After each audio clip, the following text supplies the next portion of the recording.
Hello everyone, Father Andrew here. Today I'm going to be talking a bit about how I make the assets for my videos. But before we get to that, I want to talk about the script. The script is the first part that I need to do. I go back and forth with Amelia, I get information, I make sure it's consistent, I make sure it's correct, and then I convert all of that information into a video script. Once that script is done, I then begin the production of actual visual assets. And because the hands video was the one that I worked on most recently, I'm just going to show a little bit about how this works. What I have is layer groups separating all the major assets. For example, this side view of a finger, that's its own asset and all the pieces for it are in here for different parts of it.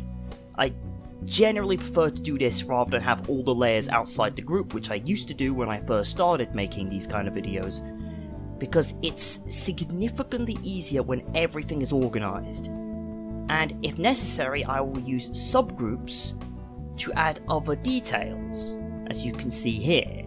And also these are layered in a way where it showcases both aspects of the hand, both the internal and external view.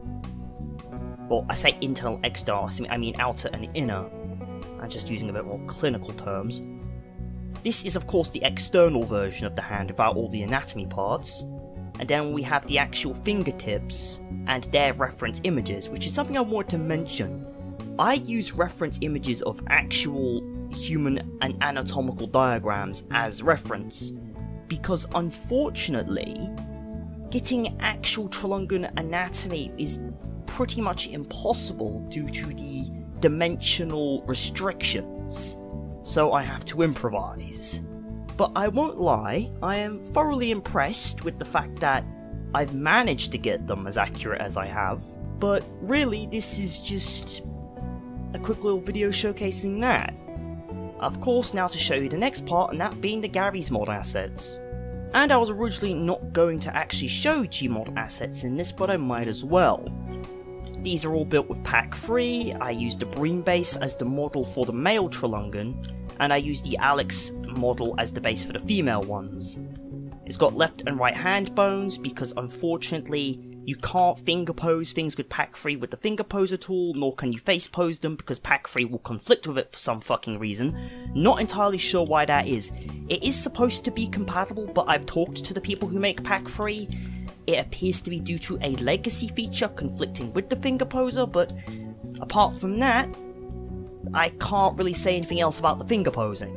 Except the actual wings have their own bones, and if I want to animate any of this, I would have to animate each individual frame by hand if I want to animate these moving, because unfortunately, as I mentioned, the finger poser is not compatible with this, and therefore animation tools like Easy Animate and stuff like that simply don't work with these models because they're made with pack 3. If these were official Gmod models you download through an add-on, then they would work, but unfortunately that's not the case. But despite those problems, these models are incredibly versatile despite their flaws. The only times they don't work is when pack 3 goes down for some fucking reason. I'm not sure why that keeps happening. Pack 3 keeps getting banned off the workshop and then coming back. It appears to be bots doing it, but regardless, there are multiple pieces to this pack 3 just to get the shape right, as you can see. And the elbows, they are the part that I hated doing the most, because it was getting them to look natural and correct to what their anatomy is like when they fold, and the upper arm as well was also a nightmare to do. And also, there's a reason they all have hair. The head is not shaped properly. I've wanted to fix this for a while, but because they all have hair, and biologically they would be killed by their own poison if they didn't have hair, there is no real reason for me to model one that doesn't have it. Because if they lose their hair, their liver stops producing the enzymes necessary to counter the toxin, and then being exposed to that toxin would kill them. I think I covered that in the internal biology video, I think. I don't know, but anyway, that's really all I have to show. Have a good day. See ya.